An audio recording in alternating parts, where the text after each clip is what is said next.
தங்கம் தனியா உட்காந்து சிரிச்சுக்கிட்டு இருக்கும்போது தியோ வந்து என்ன ஒரே சிரிப்பா இருக்கு, என்ன விஷயம்னு கேட்க, இந்த காலேஜ்ல உங்க அம்மா அப்பாக்கு அப்புறம் இன்னொரு கப்பல் சேர போறாங்கன்னு நினைக்கிறேன். பெஸ்ட் ஃப்ரெண்டை லவ் பண்ணா இவ்வளவு ஹாப்பியா இருக்கும்னு நான் நினைச்சு கூட பார்க்கலன்னு சொல்ல, தங்கம்மா இப்படி பேசுறதுன்னு தியோ அவளை பார்த்து சிரிக்க, தங்கமும் தியோ பார்த்து சிரிக்க ஆரம்பிக்க, கடைசியில எல்லாமே வெறும் கனவு தான். தங்கமும் கனவுல சிரிக்கிறேன்னு நிஜத்துல சத்தம் போட்டு சிரிச்சுக்கிட்டு இருக்கதை பார்த்து லாரா தூங்க முடியாம ஏ லூசு அமைதியா படுத்து தூங்குன்னு சொல்ல, அவளும் கனவுல இருந்து முழிச்சு பார்த்து ச்சே என்ன கனவுடான்னு அப்செட் ஆகுறா. அப்புறம் தங்கம் கிரவுண்டுக்கு வந்து மொபைல் எடுத்து மணிக்கு வாய்ஸ் மெசேஜ்ல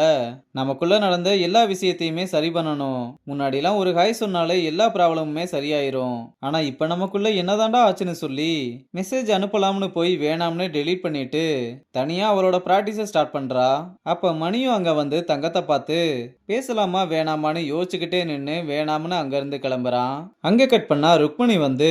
ரங்கன் கேர்ள்ஸுக்கு கோச் பண்றத பார்த்து ரொம்ப சந்தோஷமா மாணிக்கண்ணன் கிட்ட எவ்வளவு பிரச்சனை எவ்வளவு எதிர்ப்பு, ஆனா எல்லாத்தையும் தாண்டி இப்பதான் ரங்கனுக்கு ஒரு நல்ல விஷயம் நடந்திருக்குன்னு சொல்ல, அவரும் இனிமேல் உங்க மேற்பார்வையில ரங்கன் பெரிய கோச்சா வருவான்னு சொல்றாரு. அப்புறம் ருக்மணியும் ரங்கனை கூப்பிட்டு பிராக்டிஸ் எல்லாம் எப்படி போய்கிட்டு இருக்குன்னு கேட்க, அவனும் ரொம்ப நல்லா போய்கிட்டு இருக்கு மேம், நான் இன்னும் புது பிளேயர்ஸை நம்ம டீமுக்குள்ள கொண்டு வரலாம்னு இருக்கேன், அதுக்கு உங்களோட பர்மிஷன் வேணும்னு கேட்க, கேர்ள்ஸ் டீமுக்கு நல்ல ரிசல்ட்டை கொண்டு வர்றதுக்கு என்ன பண்ணா சரியா இருக்குமோ அதை நீ தாராளமா பண்ணலாம்னு முழு ஃப்ரீடம் கொடுக்குறாங்க. இந்த பக்கம் தியோ ஒரு கேப்டனா எந்த தயக்கமும் இல்லாம டீம்மேட்ஸ் பிராக்டிஸ் பண்ணிக்கிட்டு இருக்கும்போது அவங்களோட மிஸ்டேக்ஸ் எல்லாத்தையுமே சொல்லி கரெக்ட் பண்ணிக்க சொல்றா. தியோ இப்படி போல்டா பேசிக்கிட்டு இருக்கத மாத்தையனும் பாத்துக்கிட்டு இருக்கான். அப்ப ரங்க வந்து கேர்ள்ஸ் எல்லார்கிட்டையும் இன்னைக்கு பவுலிங் அண்ட் ஃபீல்டிங் பிராக்டிஸ் பண்ணலாம்னு ஃபர்ஸ்ட் ஃபீல்டிங் பிராக்டிஸ்ல இருந்து ஸ்டார்ட் பண்ண, அதுல நம்ம கேர்ள்ஸ் எல்லாருமே ரொம்பவே நல்லா ஃபீல்டிங் பண்றாங்க. ஃபீல்டிங் பிராக்டிஸ் முடிஞ்சதும் மேட்ல லென்த்தை செட் பண்ணிட்டு அந்த லென்த்தை பிடிச்சு பவுலர்ஸை பால் போட சொல்றான். அப்ப தங்கத்தை கூப்பிட்டு நீ சீமை ரெகுலரா இப்படி பிடிச்சு போடுற பால் ஸ்ட்ரெயிட்டா போகணும்னு நினைச்சா மட்டும்தான் இப்படி போடணும், இல்லனா நார்மலா சீமை பிடிச்சு போடு, இல்லனா கிரவுண்டுல 4 பால் பேட்ஸ்மேன் ரீட் பண்ணிட்டு அடிக்க ஆரம்பிச்சிருவான், நல்லா ரிஸ்டையும் லோவர் பாடியையும் பிவோட் பண்ணி போட பாரு, அப்பதான் பால்ல இருந்து ரெவல்யூஷன் கிடைக்கும்னு அட்வைஸ் பண்ணி பால போட சொல்ல, அவளும் அதே மாதிரி ட்ரை பண்ணி பாக்குறா. அப்ப தியோ வந்து உங்ககிட்ட பிளேயர்ஸ பத்தி மட்டும் இல்ல கோச்சஸ பத்தியும் பேசணும்னு சொல்ல, அவனும் சரி பேசுங்கன்னு பர்மிஷன் கொடுக்க, தியோவும் கோச்சஸ் எல்லாரும் நல்ல பிளேயர் வேணும் சூப்பரா விளையாடணும்னு நினைக்கிறாங்க, ஆனா இருக்கிற பிளேயர்ஸே சரியா யூட்டிலைஸ் பண்ணலையோன்னு தோணுது, நம்ம டீம்ல ஒரு நல்ல பவுலர் இருந்தாங்க, ஆனா செல்வம் சார் அவளுக்கு மேரேஜ் ஆயிடுச்சுன்ற ஒரே காரணத்துக்காக வேணாம்னு சொல்லிட்டாரு, இப்படிலாம் பண்ணா நாங்களாம் என்னதான் பண்றதுன்னு கேட்க, நீங்க கல்யாணியை தானே சொல்றீங்க, ஆல்ரெடி அவங்கள பத்தி நான் அகாடமியில பேசிட்டேன், அவங்க ஃபேமிலியில சரின்னு சொல்லிட்டா அவங்க எப்ப வேணும்னாலும் வந்து ஜாயின் பண்ணிக்கலாம், அவங்களோட காலுக்காக தான் வெயிட் பண்ணிக்கிட்டு இருக்கோம்னு சொல்ல, தியோவும் சாரி சார் அவசரப்பட்டு பேசிட்டேன், உங்கள மாதிரி கோச்சு தான் எங்களுக்கு வேணும்னு தேங்க்யூ சொல்றா. அப்புறம் மாத்தையனும் தியோவும் தனியா மீட் பண்ணும்போது பரவாயில்லையே பேசினதுக்கு அப்புறம் உங்ககிட்ட நல்ல இம்ப்ரூவ்மெண்ட் இருக்குன்னு சொல்ல,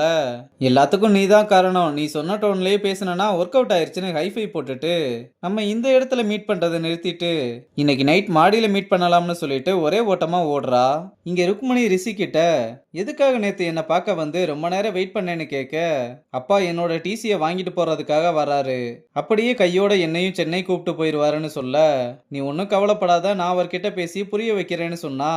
இல்ல மேம் அவர் டிசி கேட்டா கொடுத்துருங்க, லாஸ்ட் டைம் மாதிரி எந்த சீனுமே கிரியேட் ஆகக்கூடாதுன்னு நினைக்கிறேன், இந்த தடவை அவர் கேட்டதும் தயவு செஞ்சு கொடுத்துருங்கன்னு சொல்லிட்டு கிளம்புறான். அப்புறம் மணி நைட் ஆனதும் பசங்க கிட்ட பேசிக்கிட்டு இருக்கும்போது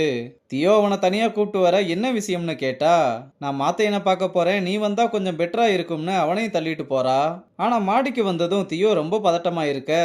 இப்படி நடந்துகிட்டே இருந்தா எப்படி, போனமா கிஸ்ஸ போட்டமான்னு இல்லாம எவ்வளவு நேரம் இப்படியே நடந்துகிட்டு இருப்பீங்க, வேகமா போங்க சீனியர் அவர் வேற வெயிட் பண்ணிக்கிட்டே இருக்காருன்னு அனுப்பி வைக்கிறான். தியோவும் வந்து ஹாய் சொல்ல மாத்தையனும் ஹாய் சொல்லிட்டு இத்தனை நாளா ஒரே கேம்பஸ்ல இருக்கோம் ஆனா தனியா மீட் பண்ணணும்னா மட்டும் ஏன் இவ்வளவு கஷ்டமா இருக்குன்னு கேட்க, அதுக்கு தியோவும் ஆமாசாமி போட்டு சடனா இப்படி மீட் பண்றது கிரவுண்டுல கண்ணாலேயே பேசிக்கிறது நமக்குள்ள அப்படி என்னதான் நடக்குதுன்னே தெரியலன்னு சொல்ல, உன்னை எனக்கு ஃபர்ஸ்ட் பிடிக்க ஆரம்பிச்சதே அன்னைக்கு என்கிட்ட வந்து ஸ்டூபிட்டா நீ ஒரு நல்ல கேப்டன்னு சொல்லும் போதுதான், அன்னைக்கு உன்னை பக்கத்துல பார்க்கும்போது ரொம்ப அழகா இருந்தேன்னு சொன்னதும் மாத்தையும் இப்படி சொன்னதும் தியோ ரொம்ப வெக்கப்படுறா. அப்புறம் மணி ஏதோ அன்னைக்கு என்கிட்ட சொல்ல சொல்லி தள்ளி விட்டான்ல, அப்ப ஏதோ சொல்ற மாதிரி வந்து வேற ஏதோ சொல்லி சமாளிச்ச, அப்படி என்னதான் அவன் சொன்னான்னு கேட்க, டே அவன் என்ன விட ஸ்டூபிட்டா சொன்னா அதை விடுடான்னு சொன்னாலும் கேட்காம மாத்தையன் விடாம சொல்லுன்னு கேட்க, தியோவும் வேற வழி இல்லாம